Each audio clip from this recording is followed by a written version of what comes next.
Hello everyone, thanks for tuning in. I'm Sargel18. Episode 12 of Sargel18 Unchained. The many miracles surrounding Sargel18 and the NDE. I have sat back. This is going to be a bullshit video. It's as if you and I are sitting at a diner. It's 2 in the morning. We each got a cup of coffee and we're talking about our lives. And that's how I want to come across with it, because to me it is my life. But I also had realized that, remember, I've been out in public for over 30 years. So a lot of the people that are watching these videos now of me don't even know who I am or weren't even born when I made contact in 1998. And of course others are. But so I'm going to explain myself little by little as I put out videos about myself, so that you know. Unless you hang out with me for a decent period of time, you don't. All you know is what I'm talking to you about. But I do have witnesses to all these miracles that or 20 miracle and miraculous events that have happened to me and around me in my mission and in my life.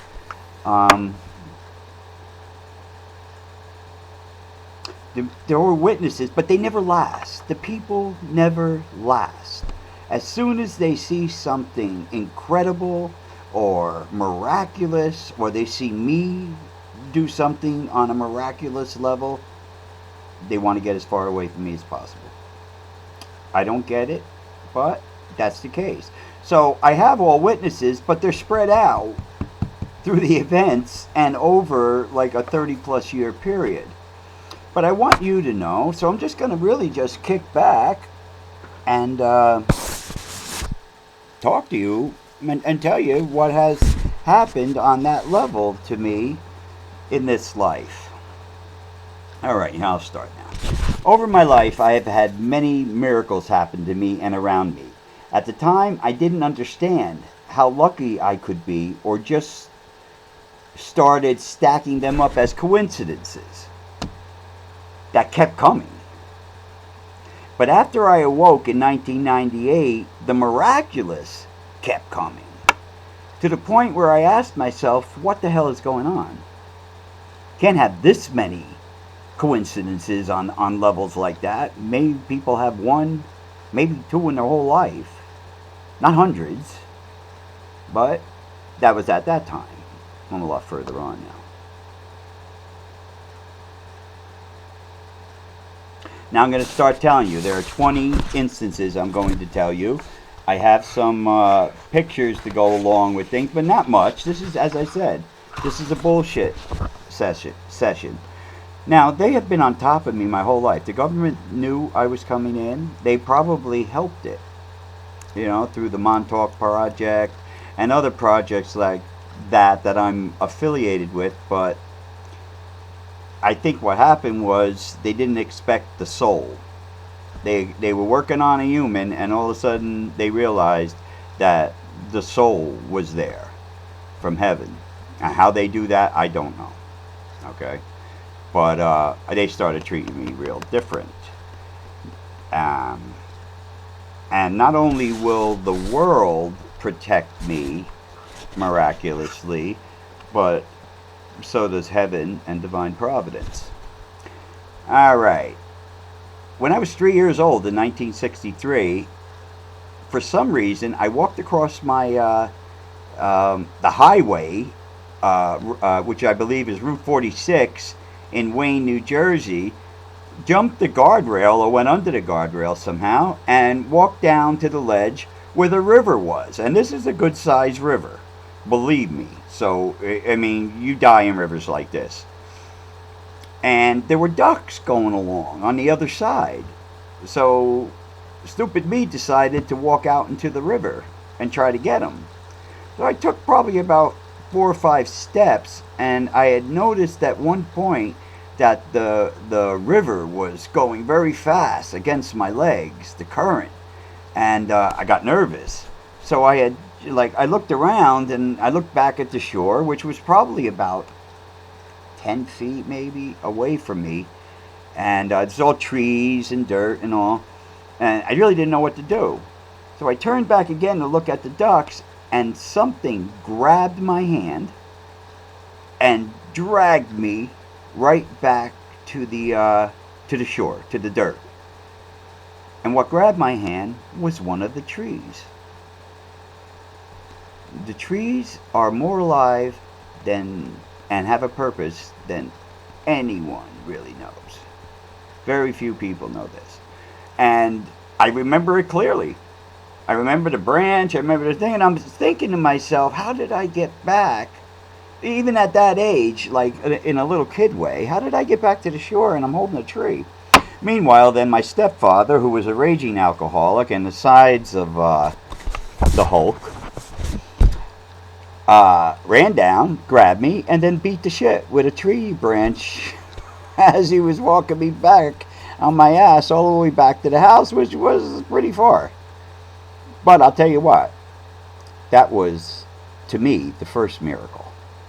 Because I will show you more about my association with the trees in this video. But yeah, that happened, and I'm like, one more step. If I wasn't grabbed, I was dead. It would have taken me, it would gone. Okay. In 1973, I lived in Ringwood, New Jersey, in Cupsar Lake, the last road before the state park, which we called Skylands Manor at the time. And we had friends up there and all that. So it was 1973. It was dark. I had nothing to do, so I walked up to a friend's house, and I would have to cross a field, a big field, like 5-acre field or something, really nice. And then onto the road and across that and then up by where he lived. So I got to the road, and it was the type of night where it's dark and there's almost a full moon, but you had sporadic clouds blocking the moon, so the shadows would go everywhere, you know. So I get to the road, and all of a sudden I freeze, and I'm just looking around. It was the weirdest feeling I had. And I would say about 50 feet in front of me, right on that road, there was a tree right next to it that the state park had cut like this so trucks could go underneath it without hitting the tree, and also without taking down the tree. They fixed the problem. And I look and I see the tree, but what I see in the shadows underneath it, a form, a person, something. I'm like, you know, at the time, I'm like, what is that? So I'm looking, and then all of a sudden the moon came out from underneath one of those clouds and lit up the area bright, and it was Bigfoot. The classic Bigfoot. With the fur, the height, he was about 8 feet tall, because his head came all the way to where they had cut those branches so trucks could go underneath. And I'm looking at him, and he's looking at me, and all he did was raise his one hand and look like he went to take a step forward. I was gone. I was gone. I was running through the woods crazy. I ran to this guy's house.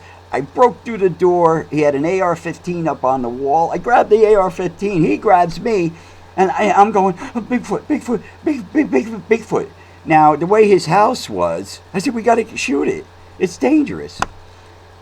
Where his house was, he had his front door with a walk going off, and then he had a light about maybe 20 feet down that walk that would shine light on the windows and all that, and he had curtains on his windows. Sorry. And as I'm explaining to him, and he's got a hold of the gun now, we both look, and something walks between the light and the front door, just like the shadow was, just like I described. Gigantic, you know, like Bigfoot. And he froze. Well, he was a state ranger. So we ran out, and we couldn't see anything.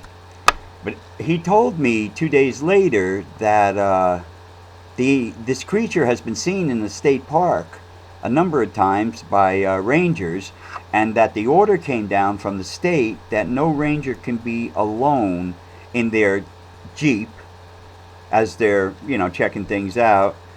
You have to have two people because this thing was so big it could easily tip over a Jeep and get at the people inside. So that I call a miraculous event. And yes, I did. I came face to face with Bigfoot, and let me see, I had to be about, 12 years old. It wasn't November yet. So yeah. But I didn't think anything of it. That's why I'm talking to you this way. I'm talking like a regular person. I did not think anything of it except, oh my God, I came face to face with Bigfoot, and I ran the hell out of there. And I was a sprinter when I was young, so I can run pretty fast. The next item. It's 1979, and a bunch of my friends, one guy had a car, a station wagon. It was green, and I would say it's like a Gran Torino station wagon. One of those big old ones from like 73, 75 or something. And there was a big party up in an exclusive town called Smoke Rise. So, which is in Kinnelon, New Jersey. All wealthy people. And he was invited to a party, so he brought everybody he could. So we went there, and it was a fun time, and people were doing their things. It got a little late, so we all left. Now, in the station wagon, the owner, the guy, was driving it. He had two people next to him. Behind that, in the second seat, that's where I was, there was four people. That's 3 plus me. And there was people in the back of that. I don't even know how many people were back there. So apparently he got drunk or drugged up or something. And I don't know what made him do it, but he starts speeding through Smoke Rise at about 80 to 100 miles an hour with all of us in the car. Around turns and stuff. I mean, it was crazy. He hits an embankment, hits a rock. The car goes flying 20 feet up in the air into an extremely expensive Japanese garden where it has these expensive Japanese trees who were basically flattened about 15 to 20 feet up. They were just cut right out. The car went right through them. And it crashed. When it crashed, I found myself outside the car looking in at everybody. And the windows weren't normal anymore. They were all scrunched and like out of shape. The car was all bashed in. You couldn't get the doors open. This thing, people were trapped in there. And I'm standing there looking in, and they're looking out at me going, I thought I was thrown out of a window. I thought a window broke, and when we hit, I got thrown out or something, but there was nothing wrong with me. And I'm looking in. So the police come. And they're doing their thing. This is a big deal for them. I mean, to do this type of bust up there, especially when somebody was drinking and driving with a lot of people in the car. That's how we ran in the 70s. But I'm standing there, and they started. They had the wind. They broke the window, and they started asking questions, and I started answering them. Some of them. And they're like, "Who are you?" I'm like, I'm in the car. I was in the car. I was in the back seat. And it got to the point where the officer looked at me and said, "Look, there's no way you were in that car, and you look like you do now, and you're out here when everybody else is all fucked up. So I would suggest that you leave and go home." Okay. Most of the people were passed out or knocked out or whatever, all delirious in the car, getting a bad accident. So I go to Haskell, where the vortex is, but of course I didn't know it was there yet. And I go to my friend Eddie's house, and I crashed on his couch downstairs for 2 days. I guess I did have a concussion or something, but yeah, 2 days. No. Yeah, 2 days. And then all of a sudden, there's a knock at the door upstairs. I hear Eddie talking. I started waking up, hear Eddie talking, and he comes down with a policeman behind him. And he's looking at me like, what's going on? So I sit up and I look, and it's the policeman from that night 2 days ago in Kinnelon at the accident that told me to leave, There was no way I was in that car. And I looked at him, and he looked at me. He goes, "It's you." I go, "It's you. What are you doing here?" He said, "We're looking for you because everybody said that you were in that car. Brian was in that car, and we couldn't find you." I said, "I told you I was in the car." So basically, he turned and left. But that was a miracle. For me to be pulled out of that car, and as it crashed, at the speed it had to be going, like, still, like, through the air, like about 60 miles an hour, and not a scratch on me, you know, and I'm telling them I'm in the car, and I'm not. So there's another one. Now we're going to go to another car accident that happened in 1980. In 1980, when a friend of mine, Darlene, and I took a trip down to Seaside Heights. You know, we're going down the main highway there. You know, it's like 6 lanes, and it's July 4th. Well, it's July 3rd, but, you know, everybody's out. So we're going down the highway. We're having fun, talking, happy and stuff. And all of a sudden, the car in front of us, I don't know what happened to it, but it, like, crashed in the middle of everything. Started hitting a bunch of cars, spun around. She was driving a 1976 Ford Pinto, which were known in accidents to have their doors jammed and people die inside them. That was a big thing back then. Right.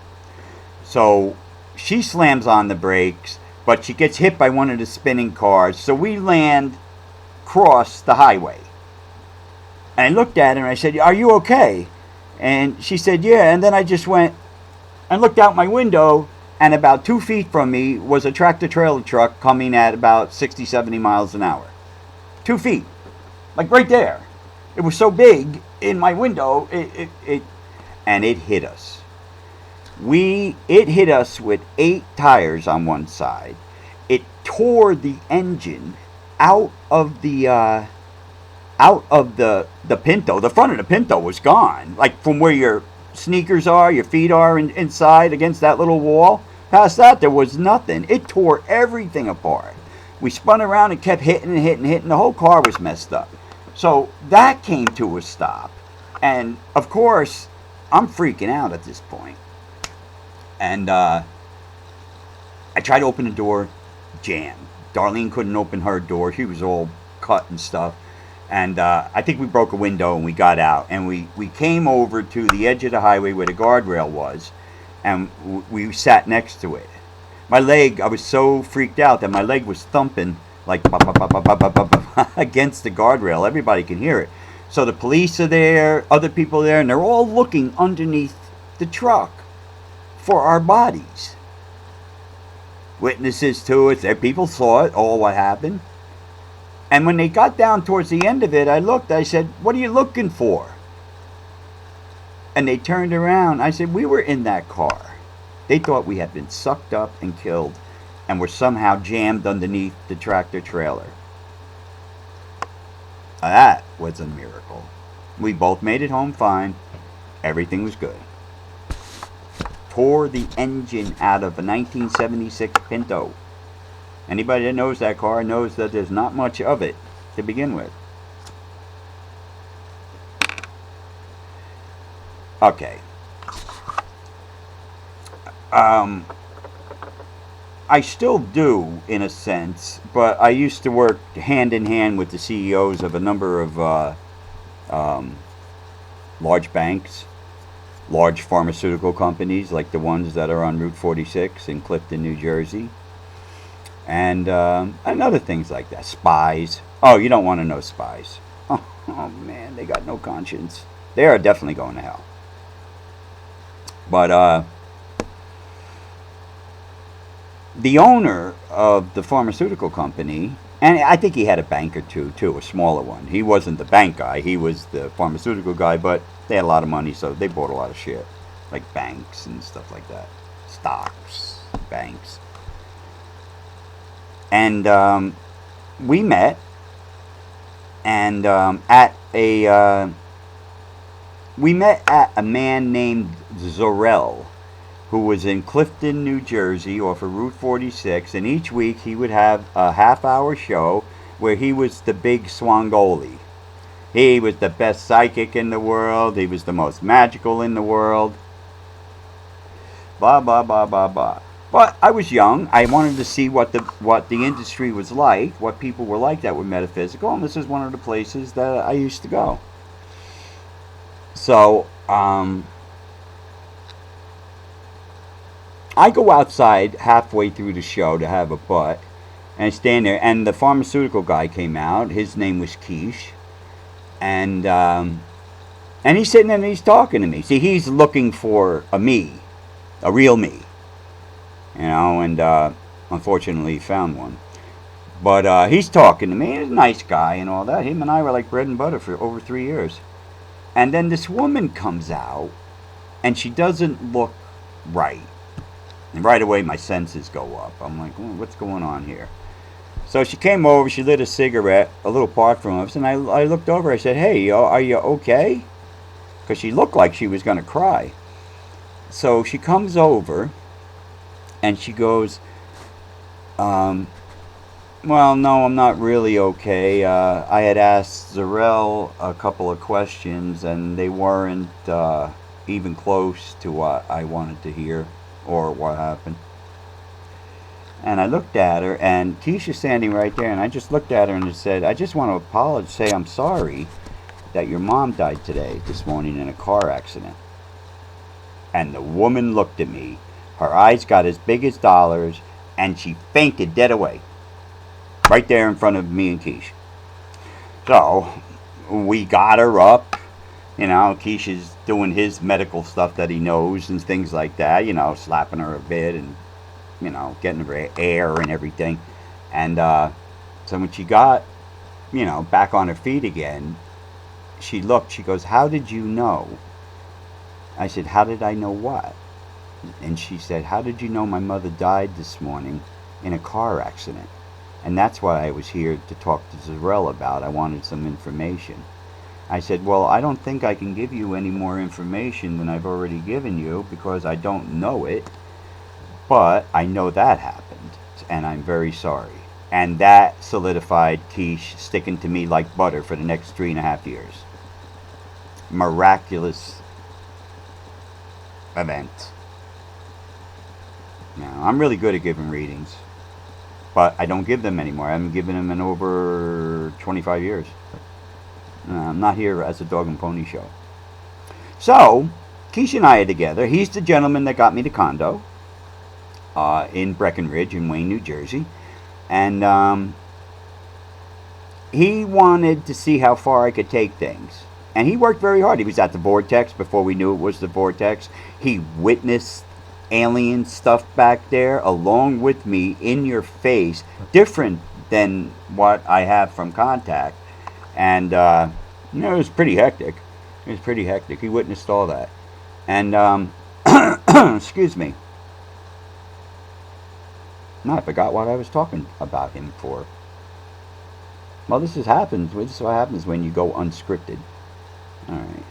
Oh, he wanted to take over other pharmaceutical companies, smaller ones that were only worth like $1 billion, not 100 billion, like Ciba-Geigy or something.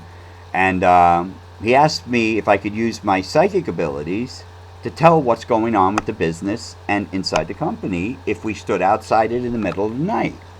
And I said, well, you know what? I'm really good at empathy, so let's give it a shot. So I go to, he drives us to this company in Parsippany, New Jersey. And as we're going down this one stretch of road, Parsippany's a wealthy town where the businesses and the companies are all wealthy and sculptured, had all these tall trees on either side of the road. And I'm looking, and it looked to me like as we drove along, the trees would bow to the car. And I didn't know if they were bowing that for me or for him. But I told him, I said, do you see that? He goes, I'm sensing something. I said, they're bowing each tree. So it's just normal for me and him to be going through shit like that, where other people only dream of it. Okay. So we get to the company, and I walk up and I walk around it. And as I walk up to the front of it, there's this big old tree right there. Old. I would say about 150, 200 years old. It was old. And sitting in front of it is this being that, to me, as I described it to him, looked like a big lump of shit. That's what it looked like. And I mean no disrespect to it, but that's what I saw it, that's what I said. And he was holding a little sign that had astrological numbers on it. And we recorded the numbers, and I talked to him, and he said, I am the king of the tree elementals. I am Adawan. And I told him, I said, this is what he's saying. And then he told me how to take over the company. And to use that formula that he had, that sign. And we did take it over. No problem. Everything went, just the dates, everything went perfect. So later on, years later at the Vortex, I actually took a picture of the king of the tree elementals, Arwan. And here, this is what he looks like.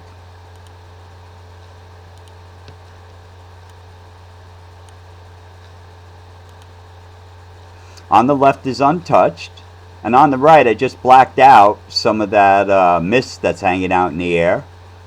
That's him. That's the one that was in Parsippany, except he was holding a little sign. I would say he's probably about 10 feet tall. You can see his eyes, his nose, his head. He looked like a big lump of shit to me. That's what he looked like. But there he is. He's been with me in my deal with the trees, as I work with them and they work to protect me. Are great. Great. Now, as I had stated before, this is the gentleman and his companies that bought me the $1 million condo in Breckenridge in 1995 and 1996, and because that's all I left it, you know. But and this is what this looks like. Now, this is in Hamburg Turnpike in Wayne, New Jersey, right down by the mall. If you look to the right, you see the last set of patios overlooking. There's a pool right there to the right. That one on top is where Devron in 1996 told me that I was the Witch of Endor, here to create door, and then informed me of what 666 really means. Right there in that spot. See, this is different than the normal videos I do. I'm basically just telling the tale of my life, metaphysical life. Okay. Oh, right. Now, he is also, when I found out that he was doing underhanded things to try to outshine me, because instead of working with me, he became jealous of me. You know, with women and power and being able to do all this stuff. Ridiculous shit. I wasn't even paying attention that could have even been a possibility. He thought and used to tell me for 3.5 years that he believed I was the reincarnation that the Indian people had predicted thousands of years ago that would come back during Revelation and do what he's supposed to do. So we're sitting at a diner right near the condo in Wayne, and he looks at me and he goes, "You're not him."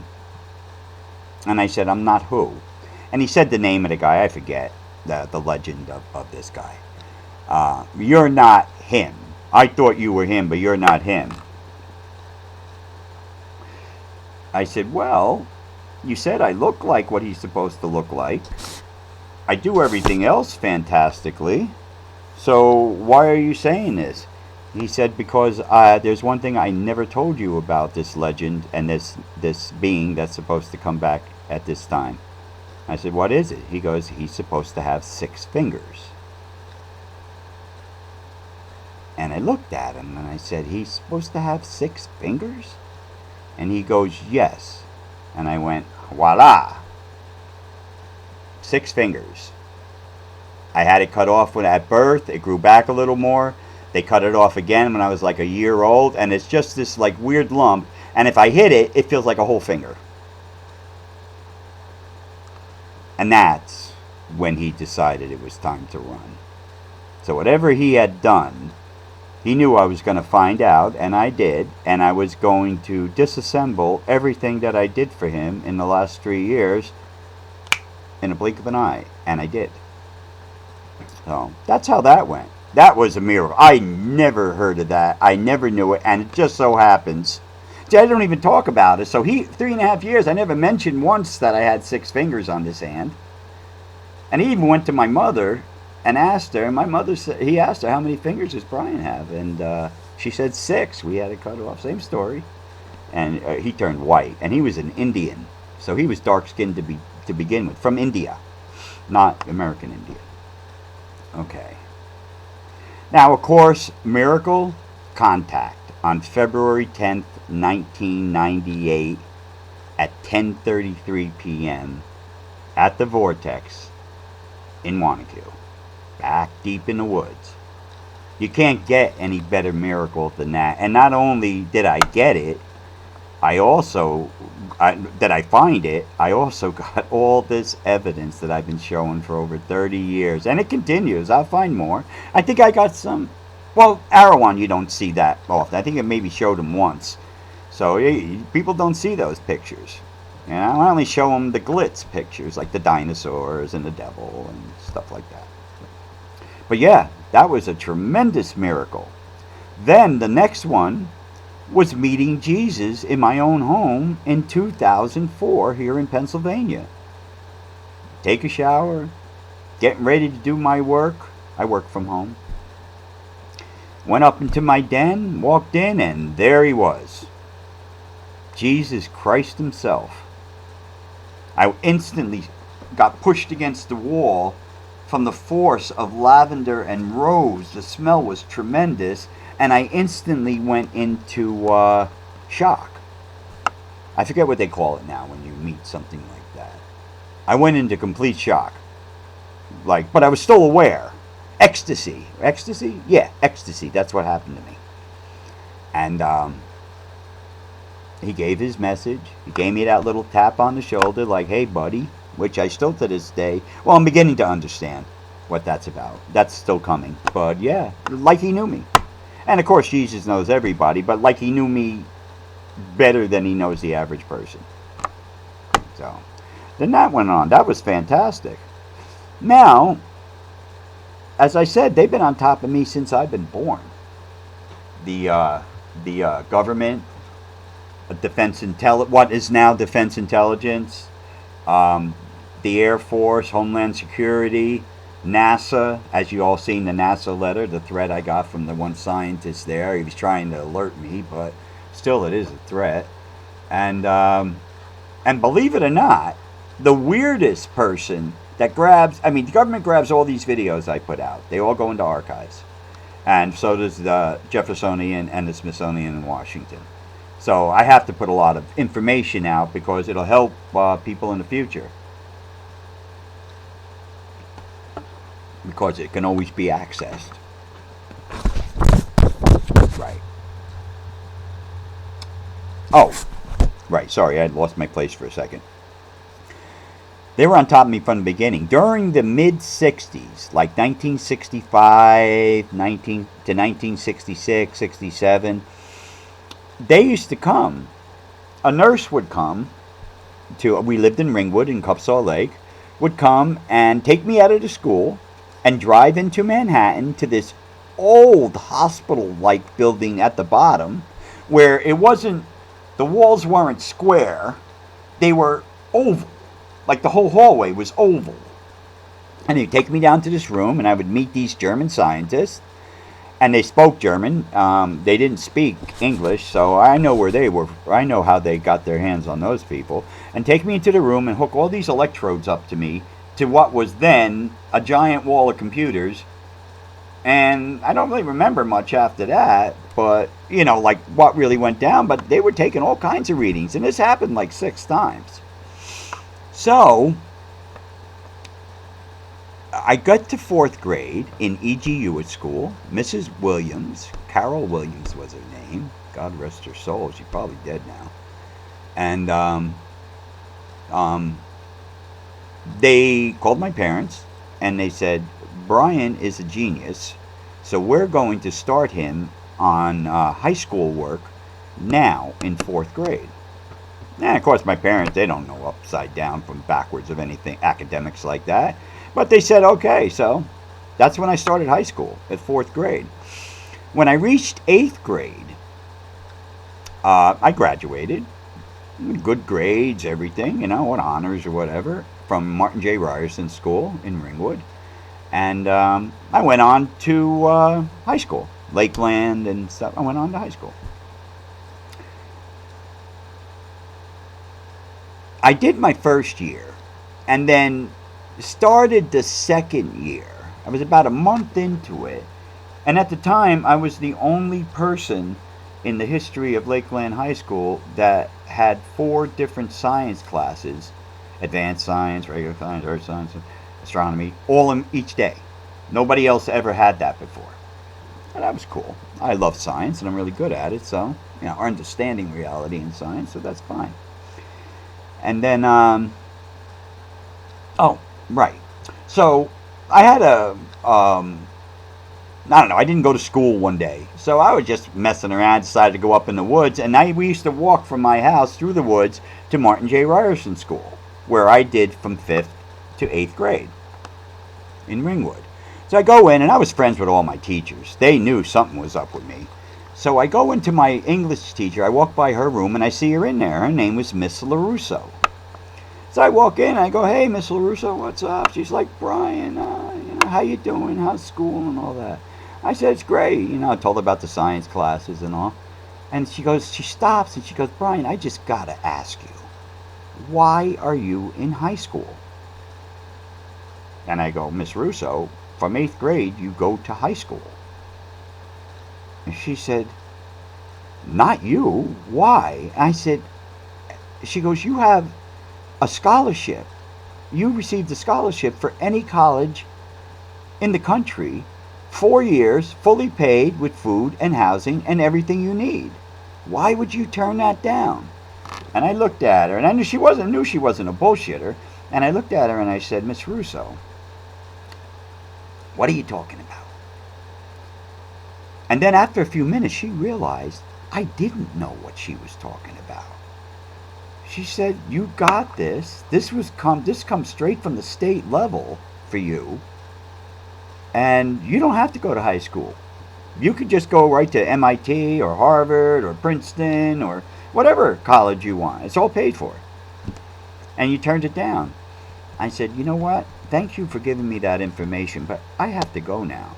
I made a beeline back from my parents' house, burst in the door, freaked the hell out on them, my mother and father. I didn't care if the old man hit me or not. I was fucking pissed.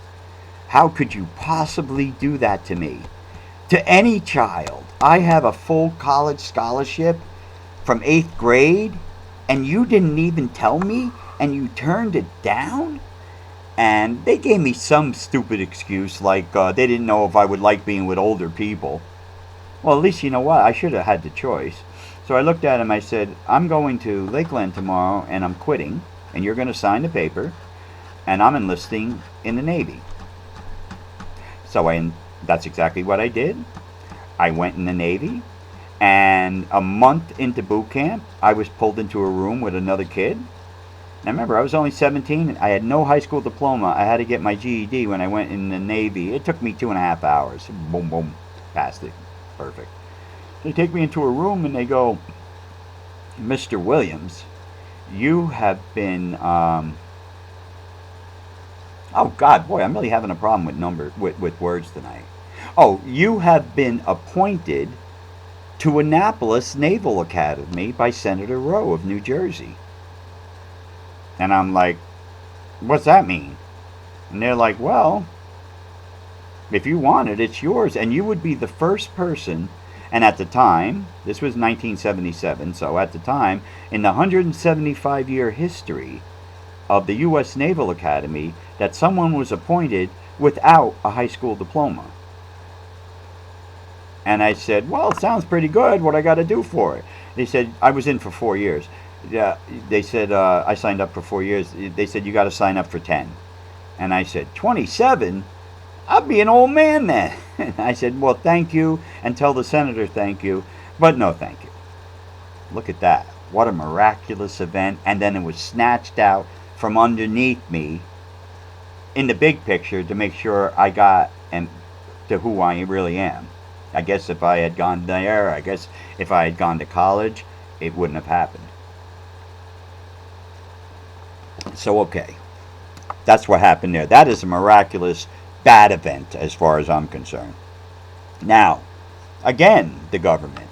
My stepfather was a raging alcoholic and a physical abuser. He used to beat the shit out of me all the time. I was his stepson. I wasn't his daughter, so, you know, I mean, and he was the size of the hole. He used to beat the shit out of me all the time. Make me do all kinds of stupid shit, like dig a hole 8 feet down and take a piece of my hair and put it in it and then fill it in. I actually did that shit. For real. As like, I don't know, it was just life. That's all I knew. From 1962 to 1976. I just got too big, you know, and started fighting back in a sense. But I couldn't fight, you know, my father. I couldn't. He just snapped me.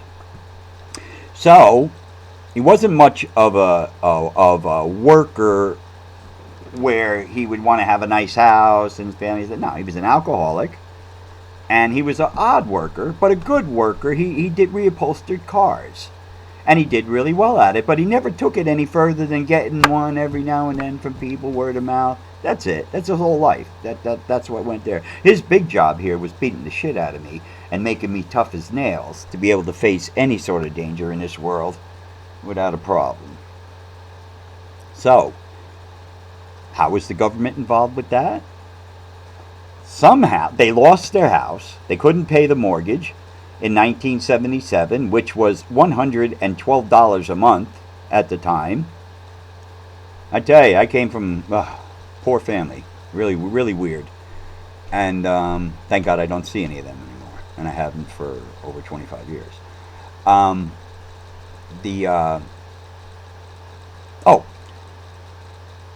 The house that they bought in Haskell, which was directly right across from the entrance to the vortex, they tried to buy it. The lady wanted $37,000 for it. And they offered, I think they offered something, but Dad had no job.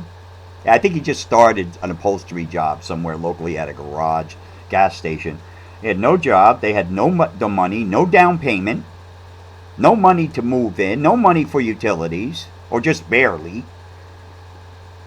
And the lady said, well, you know, I'm sorry, you can't sell you the house. 2 weeks later, I guess my mom had left her number with this lady. She calls up and she says, are you still wanting to buy the house? And Mom was like, well, sure.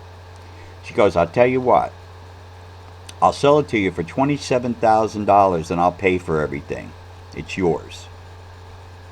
And she did. Now, how does somebody drop 10? She could have easily got $37,000, $40,000 for the house at the time. Why would she do that? And then pay the lawyer fees, all the fees that go along with buying a home in New Jersey. That's the government.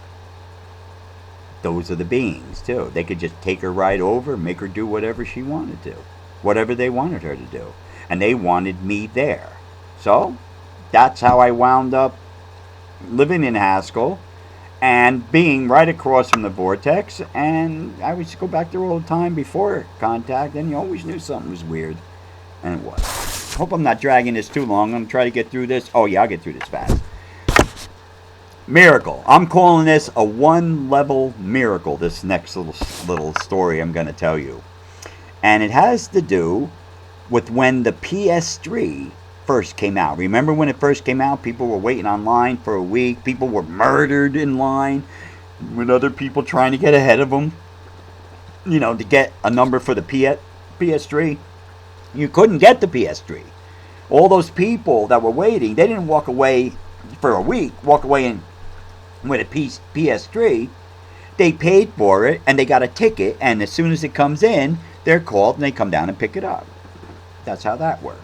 But it was bad. You did not want to be there. It got really dangerous. So that was a Friday. I'm sitting doing my work in my house in Pennsylvania on Monday, and all of a sudden I look up and there is a ghost. I guess you would call it a ghost. A being of an old farmer type guy with the hat and like munching on some wheat, you know, with the overalls and the checkered shirt. And he's standing there, and I look at Sandra. I said, I'm looking at an old farmer ghost. He's standing right there. And he looks at me and he goes, you can go to Walmart now and get the new Seinfeld DVD. It just came out. And I was big into Seinfeld, so I was like, you know what? I'm bored. I think I'll take a ride down to Walmart and do this. And he looks and he goes, and while you're there, pick yourself up a brand new PS3. And I looked, and then he went. And then I looked at Sandra. I said, that's it. You know me. If something's going to tell me something like that, whether it be Devron, God, anybody, beings, I'm going to prove whether it's real or not. And that's what I've done with everything I do. So I hop in my car, and I go down to Walmart. And it's Walmart at like 7:38 at night. You know, it's crowded and shit. And so I go over to the electronics part, and there are the brand new Seinfelds. And I always liked that they gave you a little thing when you bought the whole set back then. And I wanted that thing because I had them all. So I grabbed it. So I go up to pay, and there's a girl there at the counter, not real young, but in mid-20s maybe. And I hand her the DVD to pay, right in the electronics part, not up front. And I look at her and I go, oh, and by the way, let me get a new PS3 to go with that. And the girl looked, and that's how I said it. And the girl looks at me, and she almost turned white. And she goes, she turns away, she goes, I'll be back in a minute. So she disappears out back and then comes back with this manager guy. And he looks at me and he goes, you are the luckiest son of a bitch on the planet. He goes, one actually came in, and by the rules or law or whatever goes with that, we can't put it out on the shelf. We're waiting for the first person to actually ask for it, and they get it, and that is you. And wow, there were kids around. They started forming a crowd. They had to walk me out of there with security. So I got in my car and took off because people were going to kill me to get the PS3. And when I got home, Sandra knew how. I wanted to get the PS3, but Sandra knew how hard you can't get it. I wasn't waiting on mine. It ain't going to happen for half a year. And I walk in, I go, hey, it was right around her birthday. I go, hey, happy birthday. And I handed it to her, and she looked in the bag, and wow, it was worth it. It was worth the whole $300 to see the look on her face. And she's like, oh my God, how did you get, what? And she was all. I told her what happened. I told her what the ghost said, you know, about the second part, not the Seinfeld. And I went and asked, and look at that. Wish I had played the lottery. It would have, you know, won good for that. Now I'll go quickly through this here. At one point, a woman who was completely possessed grabbed my own gun, my own 22, out of its holster off to the side, and put it in my face and pulled the trigger with the safety off. The gun didn't go off. I was enraged. I grabbed the gun, I grabbed her hand and got it out of her way. put it in my right hand, held her there, and pulled the trigger. No problem. It went off. Right in my face. Tell me I'm not protected. Then, of course, on November 22nd, 2019, basically the same time that the virus got loose, Miracle Day happened. And it changed everything. It changed everything. It would be equal. I didn't. I'm not saying I did. I didn't. But it would be equal to winning the top prize in the lotto. Of what happened to me on that day. And that's why I have all this. I always had things, but I mean, what the hell, right? Let's prepare for revelation and that. The cancer, how they found the cancer. I was just going in for a regular scan, normal scan for a veteran. And I spent my half hour in there, and then the guy came out, and he looked kind of weird. And he goes, do you mind if I do it again, but with contrast? And I said, I got nothing to do, sure, what the hell?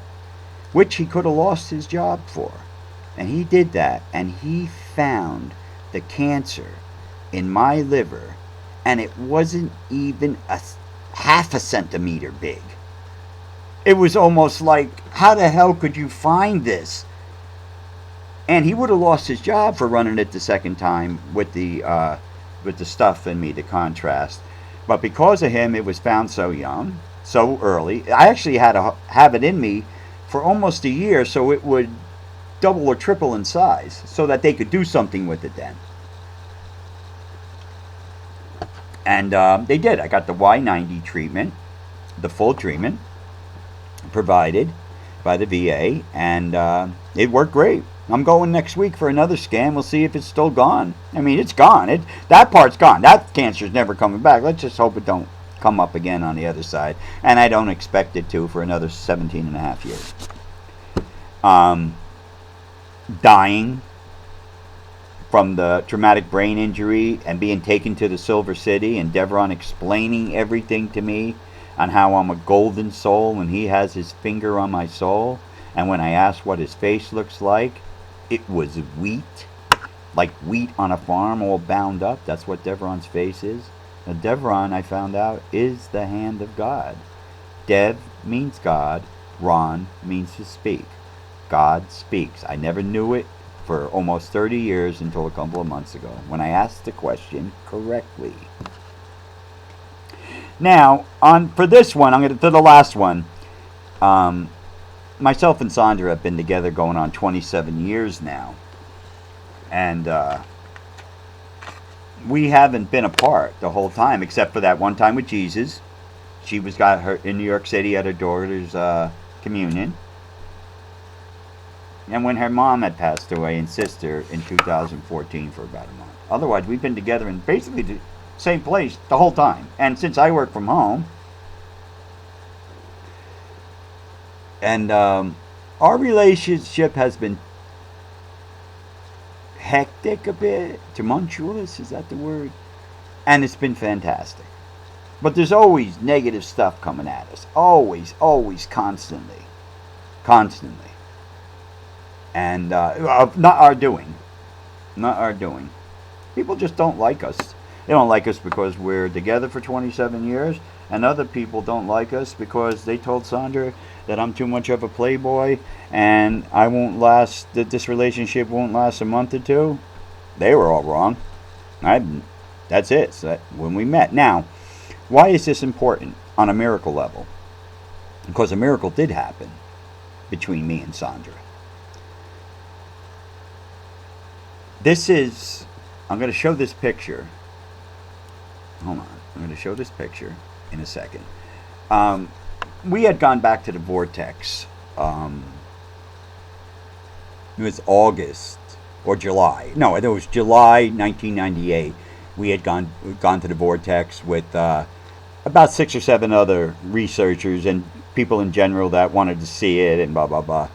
And so we walked down. We walked across. It's got this little river. It's only about 20 feet wide and about maybe 6 or 7 inches deep of water running down. No big thing, but it's there. It goes right through the vortex. And off it was a path that had like a circle with all trees. Like you couldn't see. If you walked too far, you couldn't see the people ahead of you until you got around the bend, right? So they're ahead of us, and me and Sandra are there, and we're just talking, and they wound up walking around that bend. They couldn't see us, yet they were only like 20, 25 feet from us.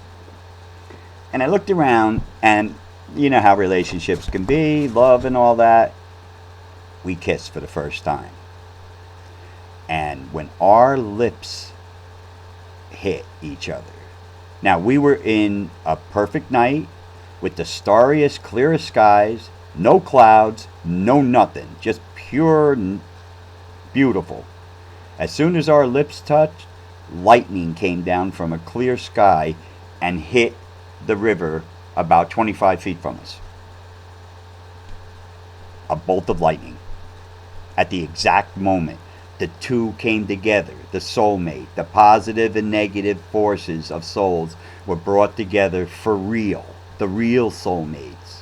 And that's what it caused. Now here is a picture of where this went down. You can see there's a little river, and you can see on the left the way the path, it's dark there in this picture. The path goes up and it winds around, and Sandra and I were like right there. Like we were right maybe 10, 15 feet in that darkness, in that path, and the river was right there when the lightning hit, and the lightning hit right dead center of that river, out of a clear sky.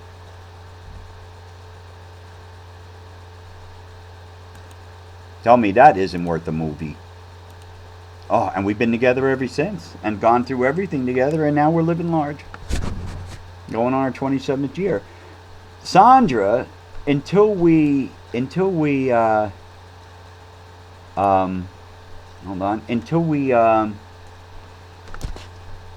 moved here, I never knew she could paint. Together, 20 some years together, she never painted. Well, we moved here and she started painting. The first thing she painted was that kiss with the lightning. And she did pretty damn well. Here it is. That's me and her on the path. The river's to the right of us where it hit, and the lightning just came down from a clear sky. And I have that picture right on my wall over there by Mary. Talk about a remembrance of soulmate. Now, I just want to, before I go on and finish, I just want to say to everyone that today is Virgin Mary's birthday. It's Mary's birthday today, September 8th. She would be well over 2,000 years old. But I hope everybody prays to her tonight and asks for help, because Mary is a hell of a lot more powerful in heaven than you could ever believe. And here, just for, get on there. There's my Mary, and there's all my other statues in my altar area. There, up to the top left is that picture I just showed you with the lightning coming down. And today's her birthday. Happy birthday, Mary. Happy birthday, and thank you for being the Queen of Heaven and Jesus' mother. All right. So, sorry if I was a little winded on this. Oh yeah, I brought it up there. I've been talking. All right, now, in retrospect, each of these miraculous events, mainly the proof of the events, aligned my reality to a point of extreme metaphysical understanding and, of course, power. But I never used any of my abilities for evil, only for good and to help human understanding. So now I'm going to leave you. Now to finish, there is one thing that I can reveal to you to be absolutely real and true. When the student is ready, the teacher will appear. Please stay prayed up, and peace out.